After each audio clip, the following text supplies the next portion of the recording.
So they went and moved off into a neighboring area and with some of the other Native Americans. But a year later, in the spring, those two came back and they were hunting along their old homeland, and they were startled to see people from England in their deserted village.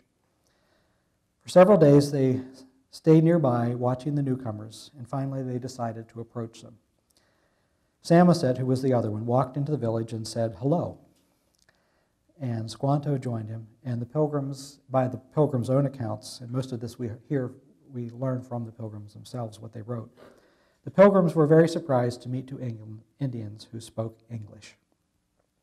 The pilgrims were not in good condition. They were living in dirt-covered shelters, there was a shortage of food, and nearly half of them had died during the winter. They needed help, and the two men were a welcome sight.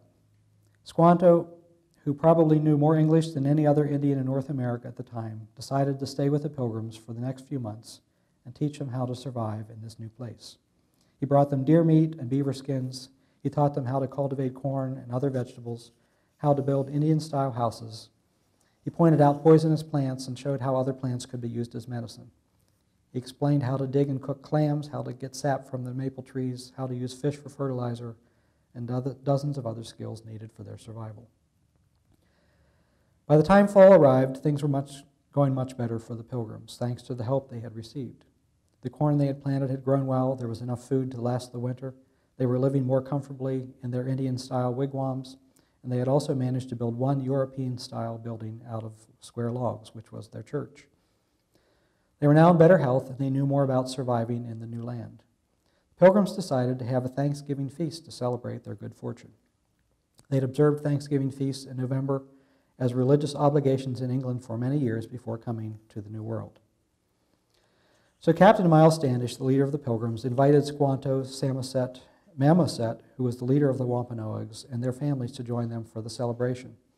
But they had no idea how big the Indian families could be, and 100 people showed up. And they didn't have enough food.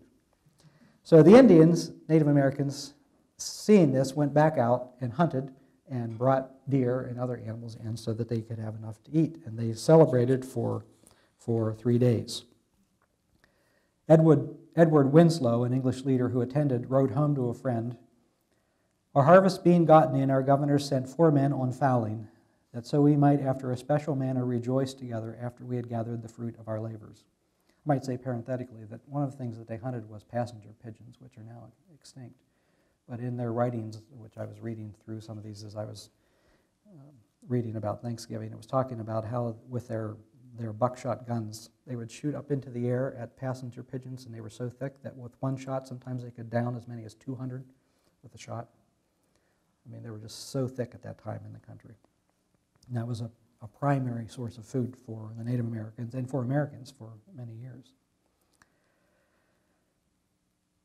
So they 4 in one day killed as much fowl as, with a little help beside, served the company almost a week, at which time, amongst other recreations, we exercised our arms. They arm wrestled the Native Americans, many of them coming among us, and among the rest, their greatest king came with 90 men and women, whom for 3 days we entertained and feasted, and they went out and killed animals, and they brought to the plantation, bestowed on our governor and upon the captain and others. So for 3 days they feasted with the pilgrims, and it was a special time of friendship between 2 very different groups of people. A peace and a friendship agreement was made between the natives and Miles Standish, giving the pilgrims the clearing in the forest where the old Patuxet village once stood to build their new town of Plymouth. It would be very good to say that this friendship lasted a long time, but unfortunately this was not to be. More English people came to America, and they were not in need of the help from the Indians as were the original pilgrims. Many of the newcomers forgot the help the Indians had given them, mistrust started to grow, and the friendship weakened. The pilgrims started telling their Indian neighbors that their Indian religion and Indian customs were wrong. They displayed an intolerance toward the Indian religion similar to the intolerance displayed toward them in Europe. The relationship deteriorated, and within a few years, the children of the people who ate together at the first Thanksgiving were killing one another in what would come to be known as King Philip's War. And this is best illustrated in a written text of the Thanksgiving sermon that was delivered 3 years later at Plymouth by Mather the elder. In that Thanksgiving sermon and in prayer, Mather the elder gave special thanks to God for the devastating plague of smallpox which wiped out the majority of the Wampanoag Indians, who had been their benefactors. He praised God for destroying chiefly young men and children, the very seed, this is quote, chiefly young men and children, the very seeds of increase, thus clearing the forest to make way for better growth for us. And then he goes on to give the text of the sermons and the prayers for the next several years, which were all the same vintage. It's sad to think that this happened, but it is important to understand all of the story and not just the happy part. Today, the town of Plymouth Rock has a Thanksgiving ceremony each year in remembrance of the first Thanksgiving. There are still Wampanoag people living in Massachusetts. Recently, they asked one of them to speak at the ceremony to mark an anniversary of the Pilgrims' arrival, and here is part of what was said. Today is a time of celebrating for you, a time of looking back to the very first days of white people in America, but it is not a time of celebrating for me.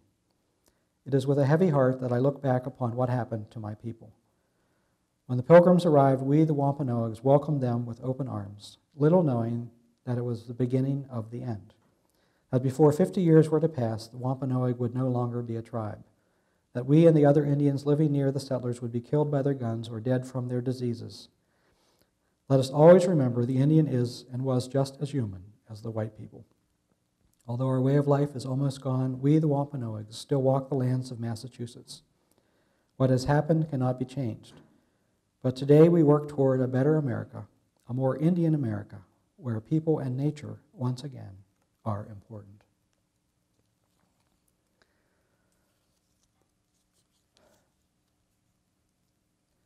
And I think it's important for us to know that. Just as it's important for us to know some of the truth around some of the biblical stories. And, to recognize that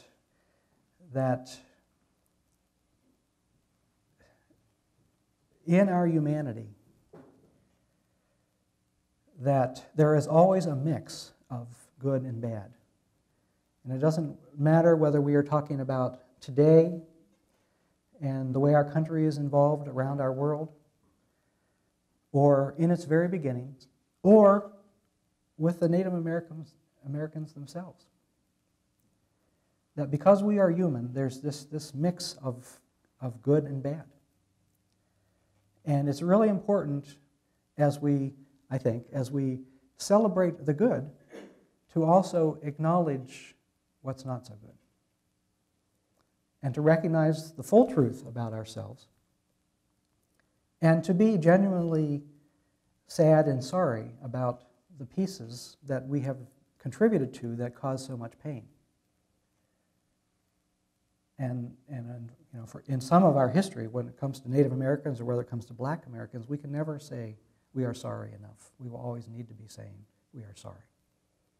And that's the truth about our history and what we have done as part of our history.